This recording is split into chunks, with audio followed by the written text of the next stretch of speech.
Robotlar arxeoloqların işini əlindən alır, yoxsa onlara kömək edir? Qədim sirləri bizdən əvvəl onlar açır.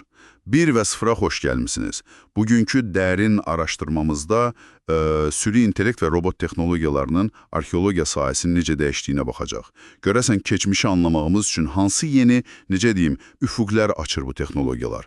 Əlimizdə müxtəlif tədqiqat məqalələri var, hesabatlar var və məqsədimiz əslində bu texnologiyaların ən maraqlı tətbiqlərini, potensial təsirlərini sizin üçün, necə deyim, aydınlaşdırmaqdır. Gəlin çox təsirli bir nümunə ilə başlayaq, hə? Eramızın 79-cu ilində Vezuvi vulkanı püskürəndə məhv olmuş Herkulenium şəhərini düşünün. Orada yanıq papirus tumarları tapılmışdı. Bəli, o məşhur tumarlar. Hə, min illərdir ki, o kömürləşmiş qalıqları oxumaq demək olar ki, qeyri-mümkün idi. Çünki toxunan kimi dağılırdılar. Düzdür, çox kövrək idilər. Amma Kentucky Universitetindən kompüter alimi Brent Sales və onun komandası heyrətamiz bir iş görüb. Gəlin biraz buna diqqət yetirək. Onlar bu tumarları əvvəlcə kompüter tomografiyası, yəni CT ilə skan ediblər. Aha, o tipdə istifadə olunan texnologiya ilə. Elədir. Rentgen şüaları ilə obyektin daxili quruluşunu, sıxlıq fərqlərini görmək olur. Sonra isə, baxın bura çox maraqlıdır, süni intellektə müraciət ediblər. Daha dəqiqi maşın öyrənməsi algoritmlərinə. Yəni, kompüterə öyrədiblər ki? Bəli, öyrədiblər ki, o skan olunmuş görüntülərdə kömürləşmiş papirus üzərində mürəkkəbin yaratdığı o çox zəif, gözlə görünməyən sıxlıq fərqlərini tanısın və virtual olaraq tumarı açsın. Bu, həqiqətən də fantastik səslənir. Və bildiyim qədər bu Vesuvius Challenge adlanan layihə çərçivəsində oldu, elə deyilmi? Tamamilə doğrudur. Və nəticələr həqiqətən də heyrətamiz oldu. Deyəsən, 3 gənc tədqiqatçı bu üsulla 2000 il əvvələ aid bir mətni deşifrə etdi. Elədir. Əvvəllər tamamilə məlum olmayan bir mətn. Epikur fəlsəfəsi ilə bağlı. Həzz mövzusunda. İnanılmazdı. Həqiqətən də. Amma baxın, süni intellektin bacarıqları bununla bitmir, təbii ki. Bu yalnız bir tətbiqdir. Onun əsl gücü, necə deyim, çox böyük həcmli məlumatları analiz etməkdədir. Məsələn, peyk şəkilləri və ya lidar məlumatları, insan gözünün görə bilməyəcəyi qanun uyğunluqları, obyektləri tapmaqda çox güclüdür. Lidar dediniz. Bu lidar nədir? Arxeologiyaya necə kömək eləyir bu texnologiya? Açıqlaya bilərsinizmi biraz? Əlbəttə. Lidar bu, işıq deteksiyası və məsafə ölçmə deməkdir.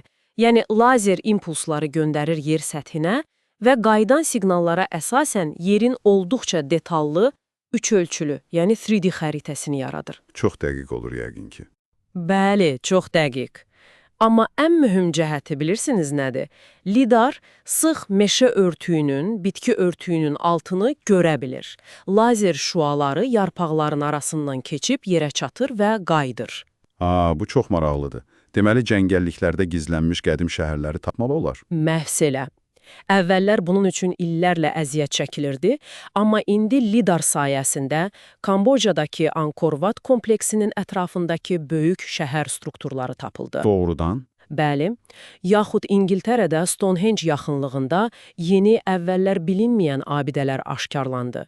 Hətta Hondurasda illərdir axtarılan o əfsanəvi itmiş meymun tanrısı şəhər var idi. Hə, eşitmişəm. Bax, onu da lidar vasitəsilə tapdılar və süni intellekt də burada işə düşür.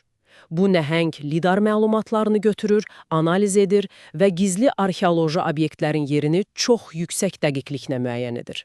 Məsələn, Mezopotamiyada bildiyim qədər aparılan tədqiqatlarda bu dəqiqlik 80%-ə çatıb. 80%. Bu, həqiqətən çox yüksək göstəricidir. Yəni, səhv ehtimalı olduqca azdır. Bəs robotlar, onların rolu nədir?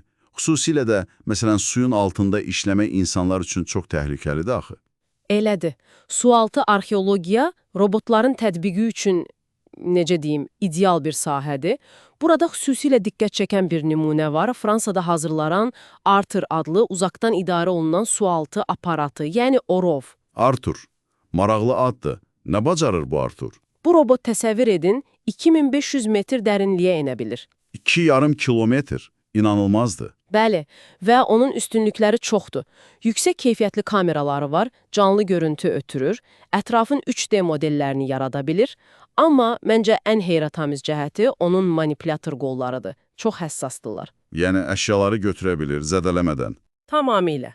Baxın, bu qollarla o, dənizin dibindən istər bir qəhvə dənəsi boyda kiçik bir zinət əşyasını, istərsə də deyək ki, 5 kiloqramlıq ağır bir tunc ləyəni zədələmədən çox ehtiyatla götürə bilir. Çox təsir edicidir. Bəs idarə etmə çətindir yəqin ki. Xüsusi pilotlar lazımdır. Əvvəllər bəlkə də belə idi, amma indi idarəetmə sistemi elə tərtib edilib ki, arxeoloqlar özləri xüsusi bir pilot olmadan da onu rahatlıqla idarə edə bilirlər. Deməli, bu texnologiyalar əslində arxeoloqları əvəz etmir.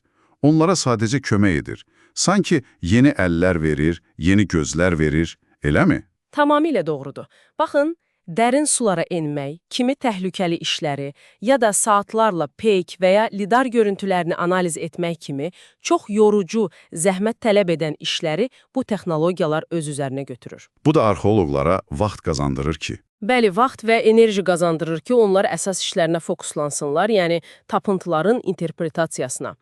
Bu əşyalar bizə nə deyir, o dövrün insanları necə yaşayırdı, inancları nə idi, kimi o böyük fundamental suallara cavab axtarmağa. Yəni, texnologiya qazır, tapır, analiz edir, amma mənanı insan verir. Məsələ. Və bu, arxeologiyanın özünü də dəyişir əlbəttə. Yeni sahələr yaranır, inkişaf edir. Məsələn, hesablama arxeologiyası, yəni kompüterlərin arxeoloji məlumatları analiz etməsi, modelləşdirməsi. Ciz texnologiyaları da yəqin bura daxildir. Bəli, coğrafi informasiya sistemləri, GIS, 3D modelləmə kimi yanaşmalar məhz bu texnologiyaların tətbiqi ilə, necə deyim, yeni bir nəfəs alır. Unutmayaq ki, arxeoloqlar həmişə texnologiyadan istifadə ediblər. Əvvəllər GPS idi, CAD proqramları idi. Düzdür, karbon 14 analizi üzü də bir texnologiyadır. Əlbəttə, indi də süni intellekt və robotlar bu alətlər sırasına sadəcə olaraq əlavə olunur. Bu, həqiqətən də arxeologiyanın gələcəyi üçün çox böyük bir potensial deməkdir. Amma yəqin ki, hər yeni güclü alət kimi bunların da tətbiqində müəyyən çətinliklər, bəlkə də risklər var. Əlbəttə var. Hər şeydən əvvəl praktik çətinliklər var. Bu texnologiyalar hələ ki çox bahalıdır. Həm avadanlıqlar, həm də proqram təminatı. Və mütəxəssislər də lazımdır yəqin ki. Bəli, onlardan istifadə etmək üçün xüsusi bilik və bacarıqlar tələb olunur. Bu da hər arxeoloji qrup üçün əlçatan olmaya bilər. Həmçinin bəzi etik məsələlər də var. Məsələn, dərin dəniz robotlarının və ya geniş miqyaslı lidar skanlarının ətraf mühitə potensial təsirləri. Bunlar da nəzərə alınmalıdır. Yəni, balans tapmaq lazımdır. Belədir. Əsas məsələ bu güclü alətlərdən necə məsuliyyətli, necə davamlı şəkildə istifadə edəcəyimizi müəyyənləşdirməkdir. Bu, təkcə arxeoloqların yox, bütün cəmiyyətin düşünməli olduğu bir mövzudur. Çox vacib məqamdır. Və sonda icazənizlə dinləyicilərimizi bir fikir üzərində düşünməyə dəvət edim. Buyurun, maraqlıdır. Baxın, əgər süni intellekt keçmişdəki landşaftları bütün detalları ilə yenidən qura bilirsə, robotlar əvvəllər çata bilmədiyimiz dərinlikləri, mağaraları tədqiq edə bilirsə, bəlkə də gələcəkdə bu texnologiyalar bizə keçmişi təkcə tapmaqda, aşkar etməkdə deyil, Həm də necə? həm də indiyə qədər mənbələrdə təsvir olunmayan, tamamilə yeni, sanki o dövrdə yaşayırmış kimi immersiv yollarla təcrübə etməkdə kömək edəcək. Yəni, keçmişə bir növ səyahət etmək imkanı yaradacaq. Bu, həqiqətən də çox düşündürücü bir fikirdir. Gələcəyin arxeologiyası bəlkə də belə olacaq. Bəli, bu gələcəyə ehtimalı barədə düşünməyə dəyər məncə.